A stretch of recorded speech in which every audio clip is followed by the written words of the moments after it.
Hello everyone. In the previous chapter, we discussed the competition between G, which occurs constantly in our daily lives.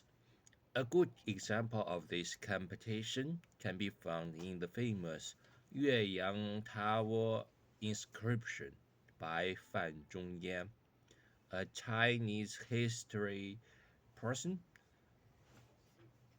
where the poet describes how during a rainy, gloomy day, people are filled with the negative emotions of concern for slander and fear of criticism.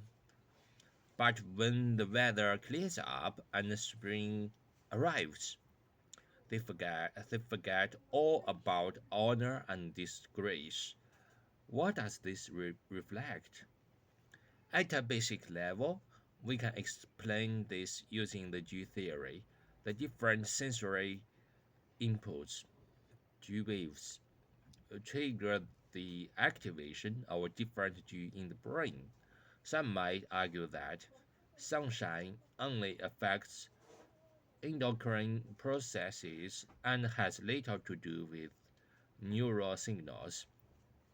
But here, it's crucial to emphasize that G waves are not limited to just neural electrical signals.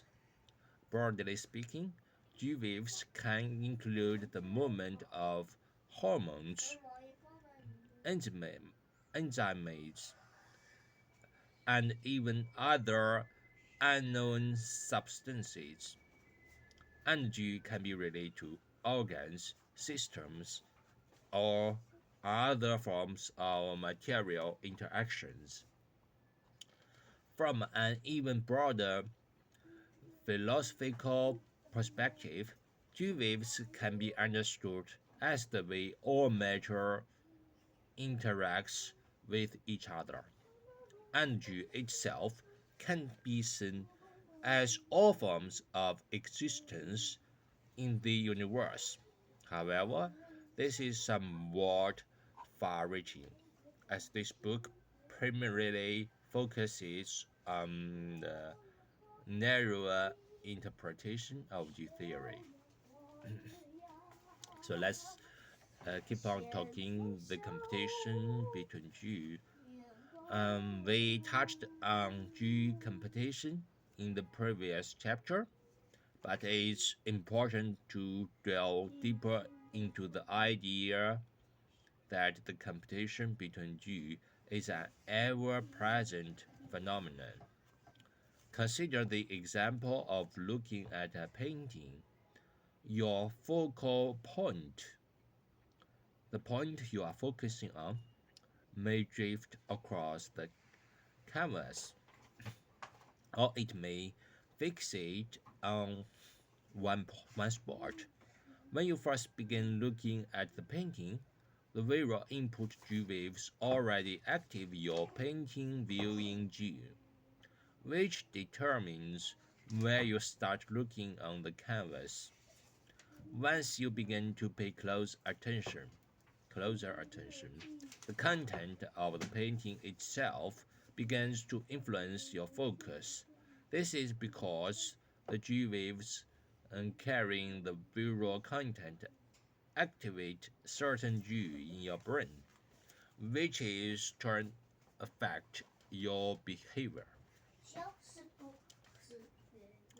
When you focus on a small section of the painting, it indicates that a specific G in your brain has been strongly activated. But what if you stare at a particular part of the painting without actually paying attention to its content? In this case, a different G, the one criticizing my viewpoint, has been activated. This G will cause you to look at that part of the painting despite ignoring its content. If the section you are focusing on turns out to be something you are interested in, your focus might shift from criticism to admiration.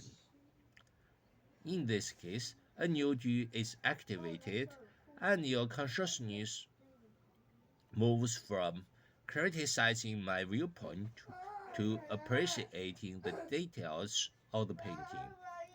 This competition between you is constantly happening in our mind. The initial G activates a behavior, and the sensory input from that behavior activates other G, which shifts the focus of our attention. As described in the Yueyang Tower inscription, our consciousness often operates in an all or nothing state. When we are preoccupied with negative emotions such as concern for slander or fear of criticism, we are not thinking about the notion of honor and disgrace. Similarly, when we focus on a specific part of a painting, we are not thinking about criticizing my argument. Why does this happen? In reality, the shift in consciousness is rarely instant.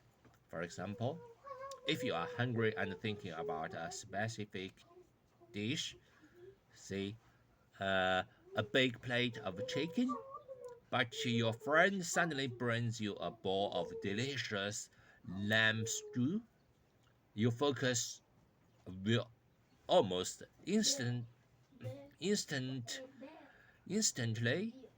shift to the stew. However, if your friend does not bring the stew and you only see others eating it, you might briefly pay attention to it, but your thoughts will still be consumed by the chicken, even though you haven't completely blocked out the thought of the chicken. At that brief moment, your attention is solely focused on the lamb stew. This example illustrates the concept of the focus zone in the brain. The focus zone is a part of the G-wave display area, and its role is crucial in organizing attention. When you are thinking deeply about a subject, let's say an academic problem, your focus zone is engaged by the G related to that problem. But if you pass by an attractive woman, and you have a strong love for breast G, this G may be triggered by the visual input from the environment. This will cause your attention to shift. Even if you are initially preoccupied with the academic problem, as you glance at the woman's breasts, the G waves from that part of your visual field will affect your focus zone, and your thoughts will not be occupied by fantasies related to her. This shift in attention exemplifies the competition between G. The G connected to the academic problem is displayed by the G related to your attraction, and the focus zone is now dominated by the new G waves. The focus zone is therefore an important part of the G wave display area, where psychological activities like an analysis, contemplation, and imagination are virally represented. This is where the competition between different G manifests itself most clearly. So to summarize, G theory not only helps us understand the competition between G waves in our brain, but also sheds light on how external stimuli, like a change in the environment or sensory input, can shift our focus and alter our emotional state. Understanding the dynamics of the focus zone and its role in the activation of different Yu can help us better comprehend the complex nature of consciousness and attention. This exploration of how different Yu waves compete for attention could offer new insights into how we manage focus and emotional responses in everyday life, as well as potentially serve as a foundation for psychological therapies that aim to uh, redirect attention and reshape emotional patterns. So this all the content today. See you next time. Bye bye.